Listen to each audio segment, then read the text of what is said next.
দারুণ হয়েছে। এরকম নিরামিষ মোচা দিয়ে এক থালা ভাত খেয়ে নেবে, বাড়িতে ট্রাই করে দেখো। হ্যালো বন্ধুরা, কালকের এই মোচাটা নিয়ে এসেছিলাম, তো মোচাটা আজকে রান্না করব। দেখো, সবার আগে অনেকেই হয়তো মোচা ছাড়াতে জানে না। মোচাটা ঠিক এরকম ধরবো, এই সাদা খোসাটা ফেলবো, আর এই দিসলাই কাঠির মতনটা ফেলে দেবো।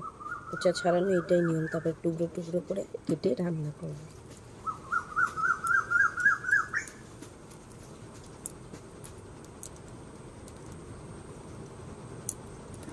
মোচাগুলো আমি সবটা ছাড়িয়ে নিয়েছি, আর মোচাটা যতক্ষণ না এতটা অবধি আসবে এত অবধি ছাড়ানো যাবে, এর বেশি ছাড়ানো যায় না।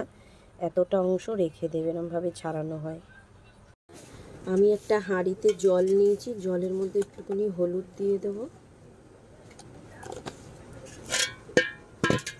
আর একটু দেব নুন।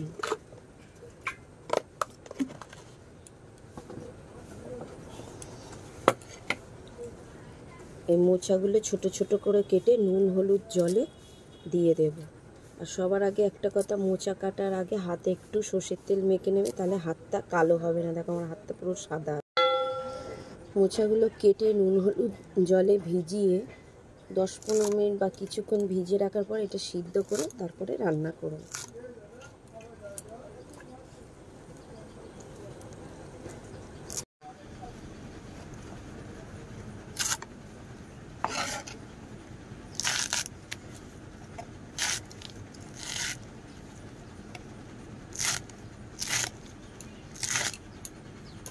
কুকার বসিয়ে দিয়েছি, প্রেসার কুকারে সিদ্ধ করলে সুন্দর সিদ্ধ হবে। এর মধ্যে আমি মোচাগুলো সব দিয়ে দেব।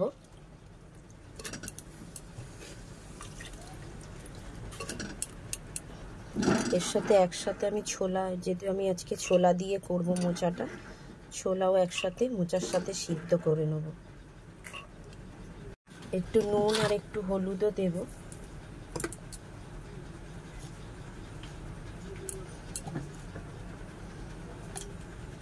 এটা আমি সিদ্ধ বসাবো। আমি ছোট ছোট করে আলু কেটে নিয়েছি, কড়াতে তেল দিয়ে দিয়েছি, তেল গরম হয়ে গেছে।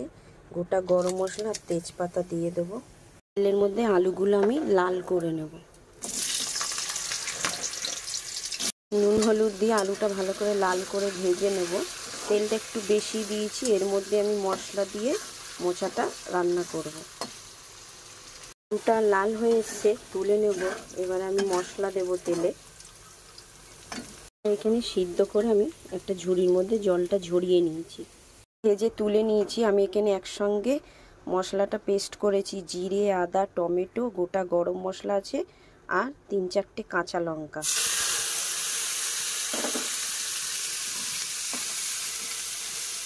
এর মধ্যে দিয়ে দেবো আমি পরিমাণ মতো নুন, কেননা নুন আমি সব কিছুতে দিয়েছি, আলু ভাজাতে মোচা সিদ্ধতে। আর একটু দিয়ে দেবো পরিমাণ মতন চিনি।